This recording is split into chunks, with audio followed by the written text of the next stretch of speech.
Au nom du Père, et du Fils, et du Saint-Esprit. Amen. Mon Seigneur et mon Dieu, je crois fermement que tu es ici, que tu me vois, que tu m'entends. Je t'adore avec profonde révérence.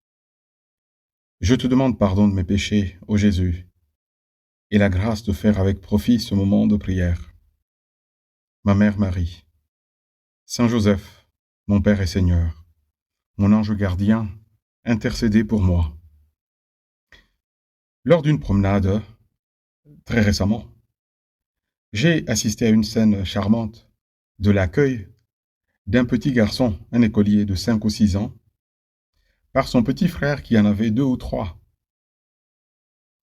Lorsque le tout petit de 2 ou 3 ans a vu de loin son grand frère qui revenait de l'école, il s'est mis à courir tout joyeux, débordant de joie, et s'est littéralement jeté au cou de son frère. Il l'a embrassé en souriant. Et le grand frère, le petit grand frère, écolier, a soulevé son petit frère en l'air comme un trophée. C'était beau. La scène nous est familière, cette scène-là, nous l'avons presque tous vue. Elle est fréquente aussi dans nos familles, lorsque nous recevons des visiteurs que nous aimons tout spécialement. Leur présence, la présence de ces visiteurs-là, que nous aimons bien, est un motif de joie partagé. Et en famille, les plus petits sont ceux qui expriment le mieux la joie que tout le monde ressent, en sautant au cou du visiteur bien-aimé qui arrive et en le couvrant de bisous. Et celui-ci, le visiteur, se sent bien accueilli, se sent à l'aise. Et on peut passer un bon moment agréable avec lui en famille.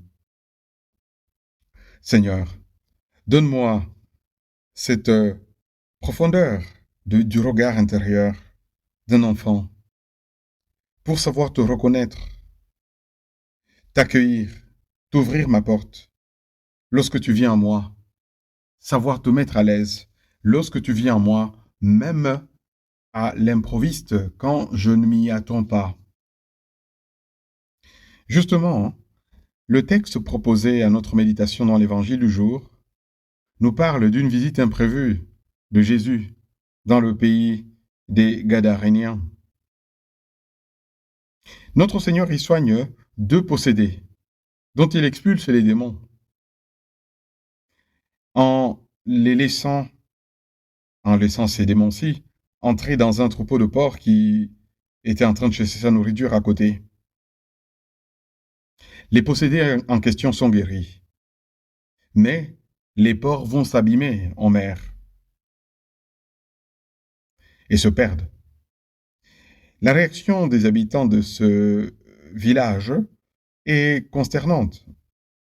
Ils invitent tout simplement gentiment Jésus à se retirer, à s'en aller de leur ville.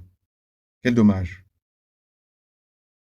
Seigneur, quel dommage que ces gens t'aient congédié, car ils n'avaient en tête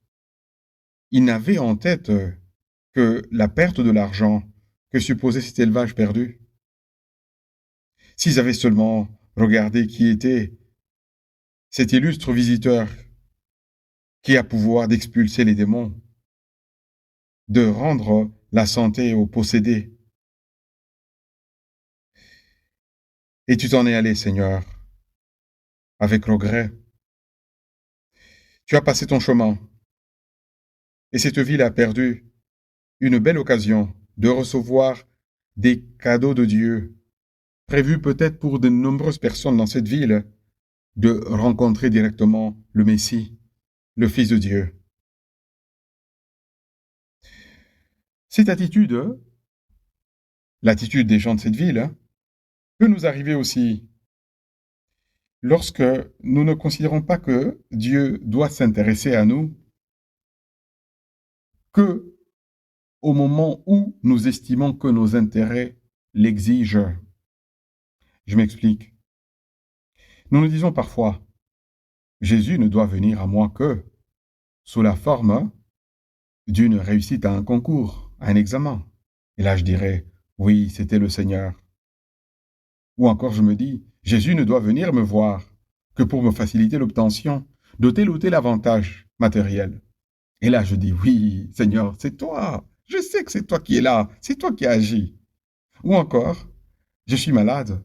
Jésus doit venir m'aider à recouvrer la santé. Et là, je m'exclame, waouh, ça c'est le Seigneur. Hein, je m'en suis sorti. Sinon, alors je dis, ah Seigneur, t'es pas le bienvenu. Comment est-ce que tu peux être mon ami, toi, tout-puissant, et laisser que je rate mon concours? Ou que je perde un avantage matériel qui était si proche, à la portée? Ou que la santé ne soit pas au rendez-vous? Et nous pensons que dans ces moments-là, Jésus n'est pas là. Et pourtant, oui, le Seigneur, tu es là. Parce que tu te rends bien présent dans la contrariété.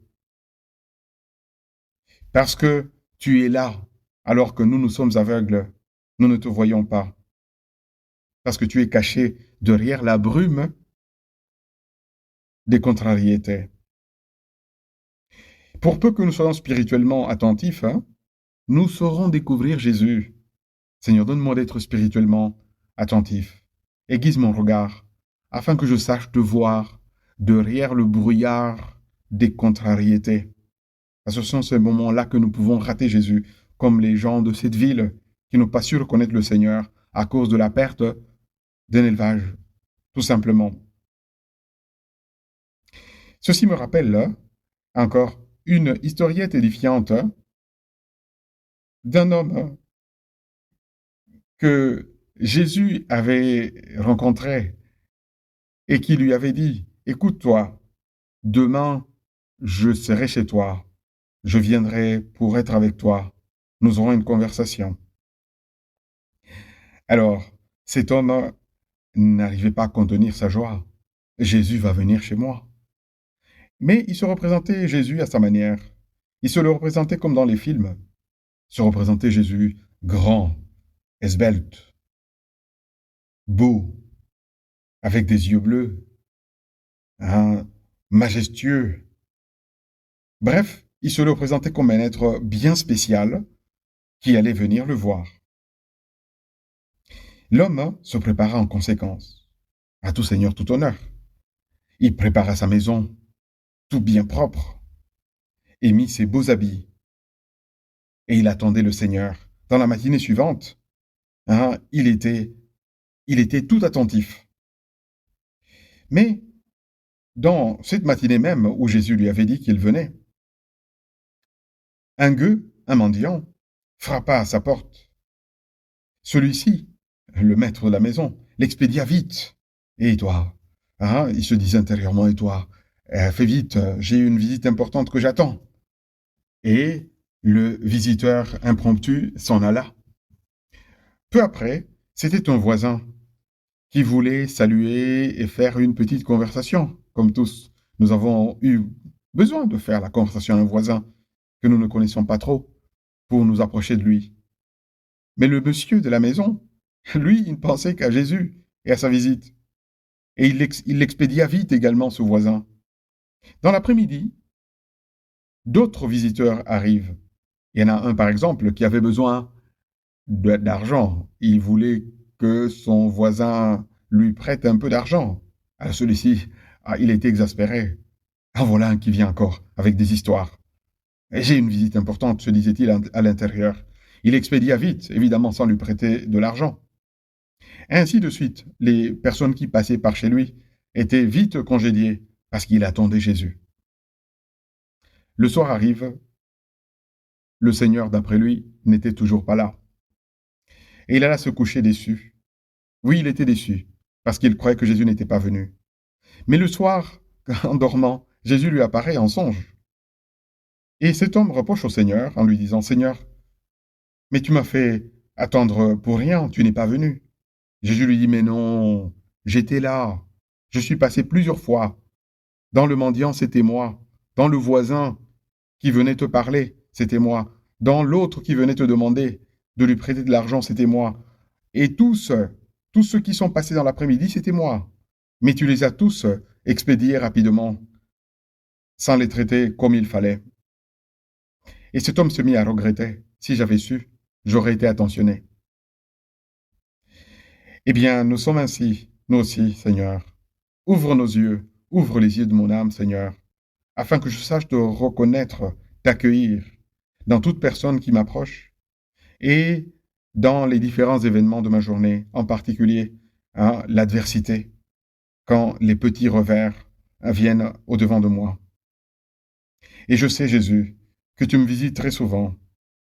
Et je te promets que désormais, petite résolution, je ne te congédierai pas comme les habitants de ce pays, des Gadarénéens dont nous parlions au début. Donne, mon Seigneur, de savoir te mettre à l'aise, surtout lorsque tu me fais une visite inattendue, un peu à l'improviste.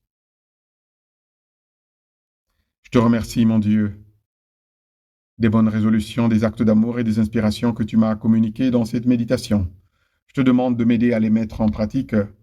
Ma Mère Immaculée, Saint Joseph, mon Père et Seigneur, mon ange gardien, intercédez pour moi.